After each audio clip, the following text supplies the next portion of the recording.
Jain guys. तो आप में से काफ़ी सारे बोल रहे थे कि सर एक्सटेंशन के रिगार्डिंग वीडियो बना दीजिए कि अगर हमारी ज्वाइनिंग डेट्स आ गई तो हम अपनी ट्रेनिंग को एक्सटेंड कैसे कर सकते हैं अगर कोई दूसरा एग्ज़ाम पैरेलली आसपास लगा हो तो जो भी एसएससी सीपीओ को ज्वाइन करने जा रहे हैं 2024 के थ्रू किसी भी डिफेंस फोर्सेस को, आर्म फोर्सेस को, और एसएससी जीडी के थ्रू फोर्सेस को ज्वाइन करने जा रहे हैं, या इसके अलावा बहुत सारे एग्जाम जैसे बीएसएफ हेड कांस्टेबल मिनिस्ट्रियल हो गया, ठीक है, और आईटीबीपी फायरमैन हो गया, आईटीबीपी एसआई कम्युनिकेशन हो गया, तो मतलब दूसरे भी एग्ज़ाम के थ्रू जो भी फोर्सेज ज्वाइन करने जा रहे हैं उनके लिए ये वीडियो काफ़ी ज़्यादा हेल्पफुल रहने वाली है।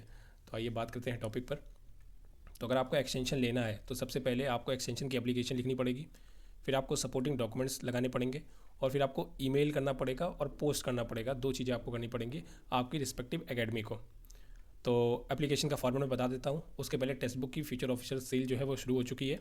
615 का टेक्स्ट बुक पास मिल रहा है। आप अगर मेरा कूपन कोड स्टिल यूज़ करेंगे तो आपको 12% का एडिशनल डिस्काउंट मिल जाएगा। तो टेक्स्ट बुक जो भी अभी सीपीओ एग्जामिनेशन जो 2024 का भी मेंस लगा हुआ है, SSC CGL examination, SSC GD 2025 examination, इन सब एग्जामिनेशन की तैयारी कर रहे हैं और दूसरे काफ़ी सारे एग्जामिनेशन की रेलवे वगैरह की तैयारी कर रहे हैं, तो टेक्स्ट बुक का पास जरूर खरीदिए। आपको 70,000 से ज़्यादा मॉक टेस्ट मिल जाते हैं, अनलिमिटेड प्रीवियस ईयर पेपर्स मिल जाते हैं और लाइव मॉक्स वगैरह बहुत कुछ आता रहता है। और ये अपना कंटेंट जो है वो टाइम टू टाइम अपडेट भी करते जाते हैं in comparison to various other platforms. तो पास खरीदिए और अपनी प्रिपरेशन को बूस्ट कीजिए और चेक कीजिए आप कहाँ स्टैंड कर रहे हैं। तो आइए देखते हैं कि एप्लीकेशन फॉर्मेट क्या होना चाहिए। तो ये रहा एप्लीकेशन फॉर्मेट। तो सबसे पहले तो जो कमांडर होगा जहाँ से आपको आपका ज्वाइनिंग लेटर आएगा वो आपको लिखा होगा कि कौन सा कमांडर की मतलब किस अथॉरिटी ने आपको लेटर भेजा है, तो आप उसी अथॉरिटी को मेंशन करेंगे। To the IG inspector general, अगर सीपीओ में कोई ज्वाइन करने जा रहा है तो इंस्पेक्टर जनरल होगा, और जीडी में कोई ज्वाइन करने जा रहा है तो कमांडेंट होगा, ठीक है। तो अपना देख लेना आप लोग। फिर एकेडमी की डिटेल्स जहाँ आपको ज्वाइन करना है, जीडी वालों को एसटीसी ज्वाइन करना होगा, ठीक है, आरटीसी ज्वाइन करना होगा, और सीपीओ वालों को भी आरटीसी एस और सीओटी वगैरह बहुत सारी ट्रेनिंग एकेडमी अलग अलग नाम से ट्रेनिंग एकेडमी का नाम होता है, तो आपके ज्वाइनिंग लेटर में लिखा रहेगा तो वो आपको लिखना है। फिर उसका एड्रेस लिखना है जो आप अकेडमी ज्वाइन करने जा रहे हो। फिर subject application for extension of training ये लिखना है। फिर इस वो एप्लीकेशन मोस्टली सबको लिखनी तो आती होगी, बस एक जनरल बता रहा हूँ कि आपको लिखना क्या क्या है। या यहाँ अपना नाम लिखना है, यहाँ फादर्स नेम लिखना है, और फिर ये सेम लाइन कॉपी कर देनी है। उसके बाद अगर आप एसआई ज्वाइन कर रहे हो तो आपको सीपीओ लिखना है, ठीक है। अगर आप कांस्टेबल ज्वाइन कर रहे हो तो एसएससी जीडी लिखना है, ठीक है। और सेम टू सेम कि I receive my call letter for joining the respective academy on जिस डेट पर आपको ज्वाइन करना है वो डेट लिखनी है। बट अनफॉर्चुनेटली इसके बाद आपको यहाँ पर अपना रीज़न जो है वो मेंशन करना है कि किस वजह से आप जो है वो ट्रेनिंग में एक्सटेंशन चाहते हो। कि last week I met an accident, मेरा एक्सीडेंट हो गया, लेकिन अगर जो कोई भी एक्सीडेंट बताएगा तो उसके लिए थोड़ा सा प्रॉब्लम होगी, क्योंकि जब वो वापस जाएगा तो उसका मेडिकल जो है वो करवाया जाएगा। तो ध्यान रखें, इसको निगलेक्ट करें एक्सीडेंट वाला पॉइंट को। लेकिन अगर किसी के साथ जेन्युइन ऐसा हो जाता है तो जाहिर सी बात है लिखना जरूरी हो जाएगा।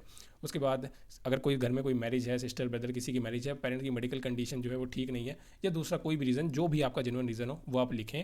उसकी वजह से I am unable to join the academy on the set date, I therefore request you to grant me 1 month extension, या जितने महीने का एक्सटेंशन, वैसे 1 महीने का एक्सटेंशन देते हैं, तो 1 month extension period, so that I can recuperate my वो हेल्थ रिक्यूपरेट कर सकते हैं, या जो भी मेरा काम है वो खत्म करके मैं अकेडमी ज्वाइन कर लूँ, ठीक है। तो यहाँ इनक्लोजर में आपको लगाना है ये एप्लीकेशन सबसे पहले रख देनी है। फिर उसके बाद मेडिकल के जो भी डॉक्यूमेंट है, जो भी आपका रीज़न है ना, उसके लिए सपोर्टिंग डॉक्यूमेंट, अगर कोई मेडिकल कंडीशन है पेरेंट्स की अपनी तो मेडिकल डॉक्यूमेंट्स, अगर घर में कोई शादी फंक्शन या कुछ ऐसी इंपॉर्टेंट चीज़ है तो उसका अभी हाल फिलहाल में ही होना चाहिए, समझ रहे हो ना। कि जैसे अगर 15 को ज्वाइन कर रहे हो, आपको ज्वाइन करना है, तो आपकी जो घर में शादी या कोई इंपॉर्टेंट फंक्शन वगैरह जो भी लगा हो वो लगभग 30 के आसपास लगा हो, ठीक है, या 25-30 के आसपास अगर लगा होगा तो उसकी सीरियसनेस, उसकी ग्रेविटी को देखते हुए आपको जाहिर सी बात है एक्सटेंशन मिल जाएगा। यहाँ आपका नाम, यहाँ आपका एड्रेस और आपका कॉन्टैक्ट नंबर।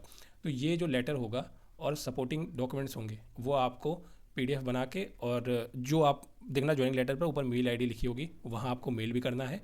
उसके अलावा जो भी एकेडमी है, जो एड्रेस है ना, उस एकेडमी में आपको ये सेम टू सेम यही चीज़ पोस्ट भी करनी होगी।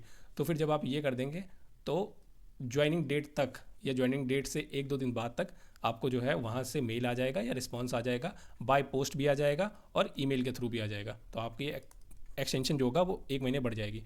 कुछ ऐसी ट्रेनिंग एकेडमीज़ हैं, मतलब डिपेंड करता है ऑफिसर टू ऑफिसर, अगर आपकी जो केस है उसकी सीरियसनेस को देखते हुए आपको एक्सटेंशन तो दे ही दिया जाता है।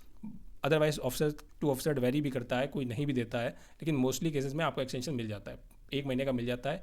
एसआई के केस में 1 महीने का मिल जाता है पहले, और अगर मैटर थोड़ा और ज़्यादा सीरियस है तो 1 महीने का और मिल जाता है। पर अब भी बोल रहा हूँ ऑफिसर टू ऑफिसर या अकेडमी टू अकेडमी डिपेंड करता है। कांस्टेबल के केस में 1 महीने का मिल जाता है, सेकंड महीने का उनको नहीं मिलता है, ठीक है। उनकी जो ट्रेनिंग है जो वो वही 42 वीक की होती है, ठीक है। पिछले साल जो 2020 वाला जो बैच था वो शायद 36 वीक में उनकी ट्रेनिंग जो है वो ख़त्म कर दी थी। तो 2020 या 2022 वाला कोई बैच था, ठीक है।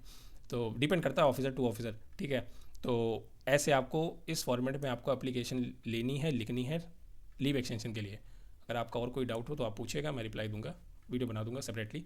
ठीक है भाई, जय हिंद, टेक केयर, अपनी प्रिपरेशन बढ़िया से करें। Okay bye.